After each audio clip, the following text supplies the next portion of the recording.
प्यारे साथियों नमस्कार। आज के इस वीडियो में हम बात करने वाले हैं पुरानी पेंशन योजना यानी ओपीएस के बारे में। काफी लंबे समय से सरकारी कर्मचारियों के बीच एक बड़ा सवाल मन में चल रहा है, क्या पुरानी पेंशन योजना फिर से लागू होगी? क्या सरकार ओपीएस वापिस लाने वाली है? और 2026 में इसको लेकर क्या नया अपडेट है? अगर आप सरकारी कर्मचारी हैं या सरकारी नौकरी की तैयारी कर रहे हैं तो यह वीडियो आपके लिए बहुत ही महत्वपूर्ण है। इस वीडियो में हम ओपीएस से जुड़ी पूरी जानकारी और नया अपडेट्स आसान भाषा में समझने की कोशिश करेंगे। तो चलिए दोस्तों शुरू करते हैं ओपीएस के बारे में क्या सरकार का रुख है। तो दोस्तों सबसे पहले समझते हैं कि ओल्ड पेंशन स्कीम क्या होती है। ओपीएस एक ऐसी पेंशन व्यवस्था है जिसमें सरकारी कर्मचारियों को रिटायर होने के बाद आखिरी सैलरी का लगभग 50% पेंशन के रूप में मिलता है।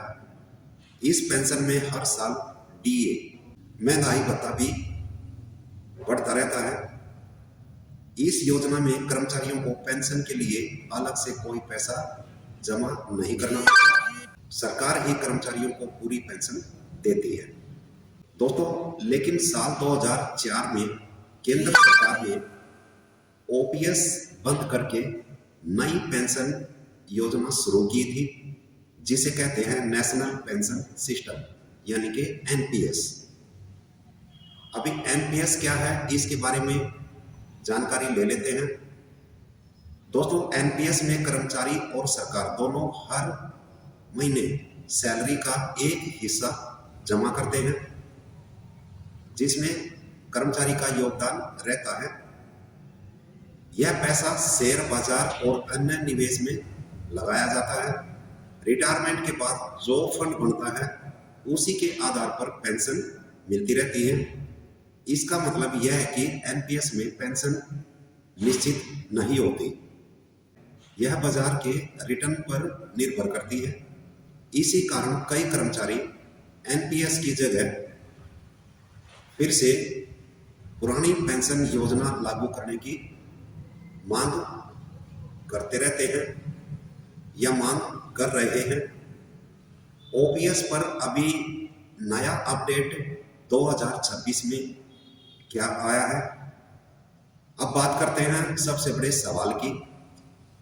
तो दोस्तों क्या ओपीएस वापिस आएगी? 2026 में इस मुद्दे पर काफी चर्चा हो रही है। कई कर्मचारी यूनियन और संगठन लगातार सरकार से मांग कर रहे हैं कि पुरानी पेंशन योजना को फिर से लागू किया जाए, क्योंकि ओपीएस में कर्मचारियों को रिटायरमेंट के बाद निश्चित और सुरक्षित पेंशन मिलती है। लेकिन अभी तक केंद्र सरकार ने ओपीएस को दोबारा लागू करने का कोई आधिकारिक फैसला नहीं लिया है। सरकार का कहना है कि एनपीएस और नई पेंशन व्यवस्था को और बेहतर बनाया जा सकता है। तो दोस्तों इसमें कुछ राज्यों में ओपीएस लागू हो चुका है, या यूं कहें कि कुछ राज्य सरकारों ने ओपीएस लागू किया है। हालांकि देश के कुछ राज्यों में पुरानी पेंशन योजना को फिर से लागू किया गया है, जैसे कि राजस्थान, छत्तीसगढ़, हिमाचल प्रदेश और पंजाब राज्य शामिल हैं। इन राज्यों की सरकारों ने अपने कर्मचारियों के लिए ओपीएस लागू करने का फैसला लिया है, लेकिन कई अर्थशास्त्रियों का मानना है कि ओपीएस से सरकार पर आर्थिक बोझ बढ़ सकता है। दोस्तों ओपीएस के फायदों के बारे में एक बार जानकारी लेते हैं। अब बात करते हैं ओपीएस के फायदों की। तो दोस्तों इसमें निश्चित पेंशन यानी कि रिटायरमेंट के बाद लगभग आखिरी सैलरी का 50% पेंशन के रूप में हिस्सा मिलता है। दूसरा पॉइंट है दोस्तों महंगाई भत्ता। पेंशन के साथ डीए भी बढ़ता रहता है। तीसरा पॉइंट है दोस्तों सुरक्षित भविष्य। कर्मचारियों को अपना भविष्य सुरक्षित नजर आता है। ओपीएस के नुकसान क्या है सरकार की नज़रों में, इस पर एक नज़र डालते हैं। अब इसके कुछ नुकसान भी बताए जाते हैं सरकार की तरफ से, जैसे सरकार पर आर्थिक बोझ। ओपीएस में पूरा पैसा सरकार को देना पड़ता है, भविष्य में खर्च बढ़ने की संभावना नजर आती है। जैसे कि अगर कर्मचारियों की संख्या ज़्यादा हो जाए तो सरकार पर बहुत बड़ा वित्तीय बोझ पड़ेगा। दोस्तों, आगे इसमें क्या हो सकता है, आने वाले समय में ओपीएस का मुद्दा और बड़ा हो सकता है। कई लोग मानते हैं कि 8वें वेतन आयोग के दौरान इस विषय पर फिर से चर्चा होने की संभावना है। अगर सरकार कोई बड़ा फैसला लेती है तो लाखों कर्मचारियों को इसका सीधा सीधा फायदा मिलेगा। दोस्तों, आपकी पुरानी पेंशन योजना को लेकर क्या राय है?